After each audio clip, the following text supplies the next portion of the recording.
As usual with most of my characters, I always start off with a circle. It's actually kind of hard trying to do this via camera. If I'm looking through it, that is. So yeah, a circle to represent the head, and a little sort of crosshair, like in the circle, like so. I hope I'm not jerking this around too much. I mean, this is a handheld camera, so I have no idea. I mean, I don't have a tablet or anything, so I do have one, but it's just buggered. Yeah, so I prefer to do this by hand. Yeah. So yeah, as you can see, I've drawn the base of the head here, kind of sort of chin area. So yeah, then I've drawn a neckline, and I've started working on the neck. This is how I draw most of my characters, anyway. Then I start working on the torso, like so. Of course, it's like a make-up as you go along, but hopefully it should be along the same lines as the original design. So I've got like a tiny book. Oh my god! If you know, that's me, and I think if I can remember his name on YouTube, I think it's Ryan Kinloch, and I think that's his YouTube username, but I think it also has a number on it. He also has some tutorials of his drawings as well. He's pretty good, we're both working on this. So he gave me that book, but it's been a while since I've done anything to it. Unless, but as you can see, I've drawn the sort of basis of the torso here. Torso and the left arm. I always begin them with a circle at the shoulder. Sometimes I add in a little stick to show a bit bone of what I'm gonna do. So yeah, I'm just drawing in the bicep. So yeah, that's the bicep in. And let's see, I'm drawing in the lower torso, lower part of the torso, and the hips.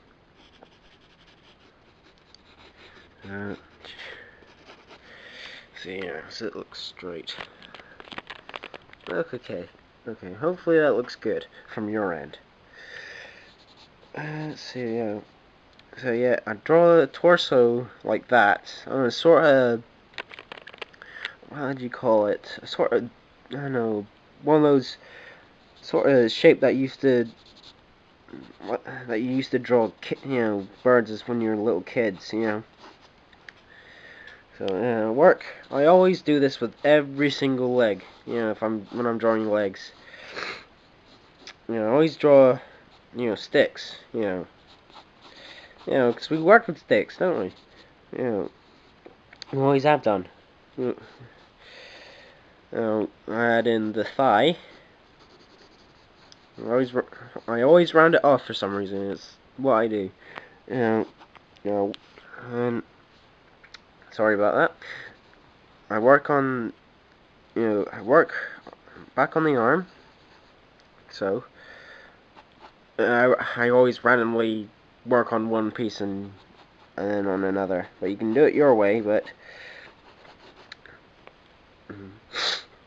see, I'm working on the forearm here, and always when you're trying to work with proportion, you can use yourself to measure out the proportions of the human body. And I do this as well. So when you're working with hands, the hands will always come at least maybe up to halfway of the thigh right here when they're out flat. And when they're clenched, it should be at least up to here. So that's a clenched fist right there. That's a clenched fist. Hopefully. Alright. Sorry about this.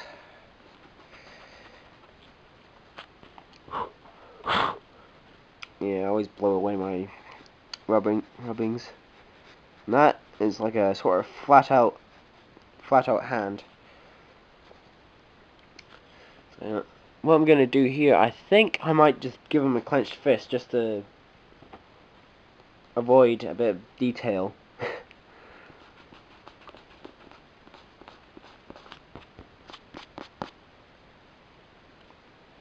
So, clenched fist, you know, I'm okay with the hands.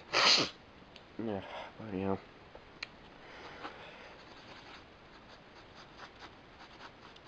And just, oops, sorry. Work back on the legs.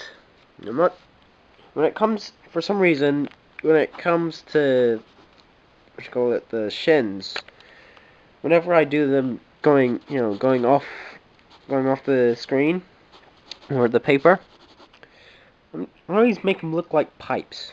I don't know why, from my point of view. They don't look like pipes? You can comment on that if you want, but, but yeah, usually they always, my legs always, well, my character's legs, I should say, always look better when you see him full, you know.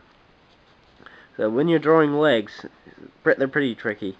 You know, you kind of bent back a bit, but not entirely. Kind of need to, you know, see. This works with whether or not you're drawing a female character or a male character.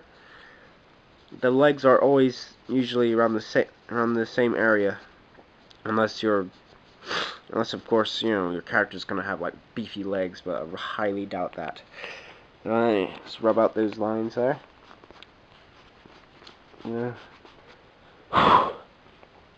Yep. Oh bloody hell! I need to get used to drawing with one hand. First time I've ever actually done it. So, right, sorry guys if this drawing seems a bit, when I'm videotaping, if it seems to be a bit jumpy, because unfortunately I'm recording in parts, and like I said, on a handheld camera, which has a memory card in it of 4 gigabytes, and I just recently had to delete some. Okay, so when working on these arms, gonna need to make them a sort of curve. Add a curve on the inside of the arm. Alright, so sort of same rule applies to the legs. Same rule for the arms. So kind of make them curved a bit.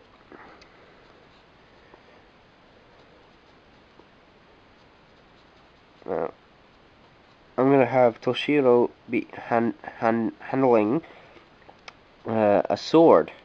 So, and when going for swords, kind of need, especially katanas, kind of need a nice long thin line like that. Okay, so, something you can work with. Katanas are kind of tricky. Well, the blade isn't so tricky, but the, what do you call it, the guards are. So, but what I always go for first is usually the blade, and you know, just the blade and the little area which the little thing that holds the blade first. Those are easy to do, you know. There. So I'm going along the blade, along the line, making sure it's kind of curved. Because when drawing katanas, you have to make them kind of curved, you know, which I probably did not do here, but meh. It actually gives a rat's ass for the moment, so. Well, yeah, like I said, katanas are kind of tricky.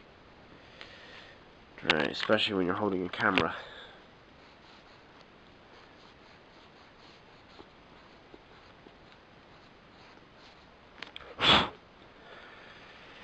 Right, and if any of you seen Bleach, I mean, you'd know that, or any other weapon building movie or anime, know that they have these sorts of V-shapes.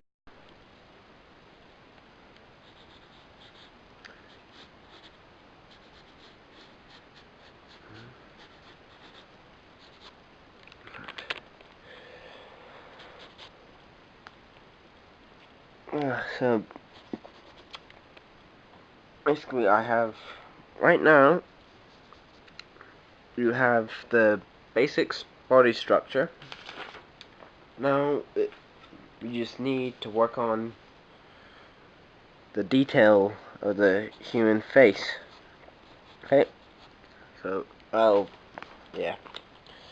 Basically, from that picture I showed you, he has skin with the nose like that. It's good enough. I'm gonna rub out the crosshair a bit.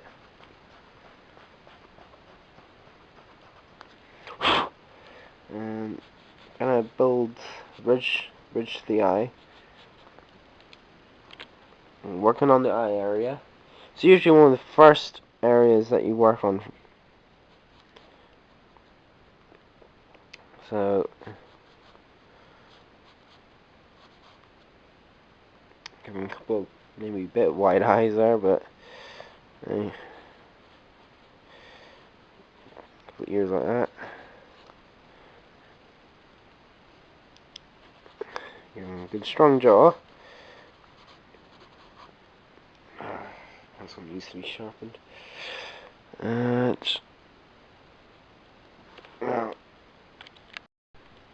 Yeah, sorry. Yeah, for small details like eyes, you need a nice sharp pencil. So to get fine details, otherwise you make them too dark and not good. So give them eyes like that. Kind of serious eyes. Now let's work on the mouth. Give him a nice smile. Give him a nice smile. I think in that picture he has a kind of sort of stubbly mustache.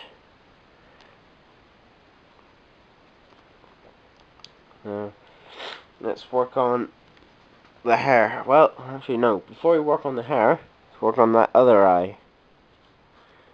Ugh, I usually forget about the other eye.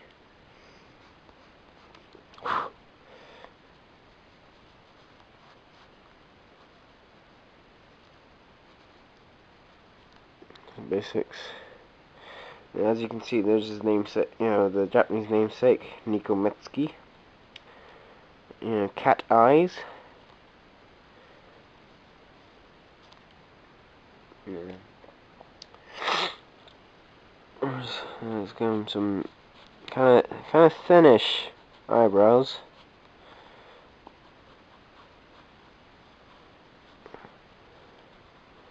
Like so. So we have him smiling, a good jaw on him, and a bit of a stubble. There's a stubble. Sorry about that. I'll probably dark it too much. Let's see. Give him a couple of, you know, the, what do you call it? Sideburns. And he has kind of curled hair. Or fringe.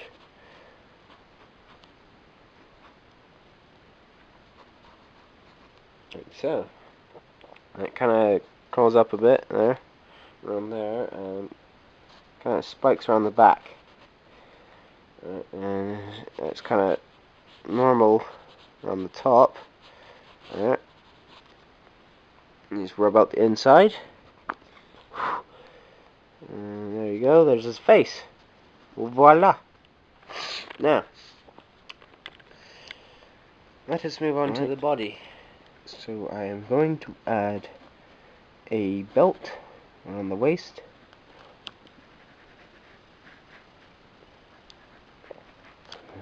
And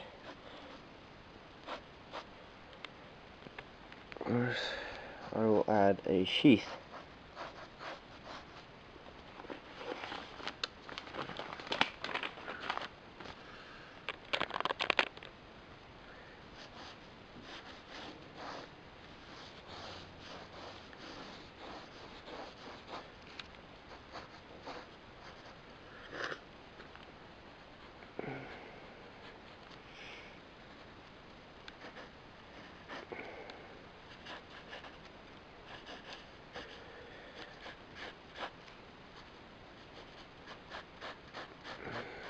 drawing this sheath, the same rule applies to the katana. Kinda need to have it bent a bit, bend slightly, just so, because of the shape.